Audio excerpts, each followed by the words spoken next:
Du glacier de Roche-Mantell aux Deux-Alpes, on voit non seulement le Mont Blanc, mais aussi, encore plus fort, des dinosaures. Creusée dans le glacier à 3421 mètres d'altitude, la galerie de glace, longue de 200 mètres, est la plus grande du monde. La visite se fait à la montée. Quand on attaque par le bas, il y a à peu près 22-23 mètres de glace au-dessus de la tête. Et là, on remonte en fait d'une vingtaine de mètres. Ça veut dire que quand on est sur la partie la plus haute, il reste 2-3 mètres de glace au-dessus de nos têtes.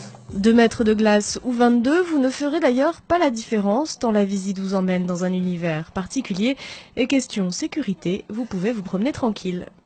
Ça bouge pas parce qu'on a la chance d'avoir un glacier qui est relativement stable car il est posé sur le plat d'un dôme d'une montagne. Le glacier de Mantell est posé sur une calotte glaciaire et en fait, nous on est monté à l'intérieur en passant par la base.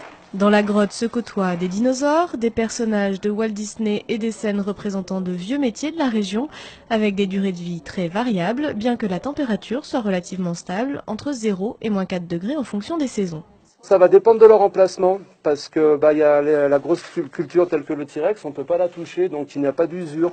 Par contre, comme vous avez pu voir, le boulanger, là-bas, on peut le toucher, et là, ça l'abîme. La vie d'une sculpture est globalement 4 ans, entre 4 et 5 ans.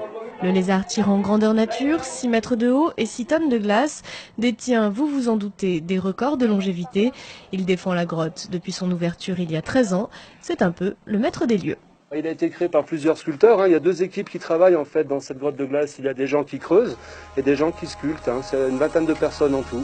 Mais quand on y est, on oublierait presque que c'est la main de l'homme qui a transformé la glace. Un voyage étonnant au cœur du plus grand frigo du monde.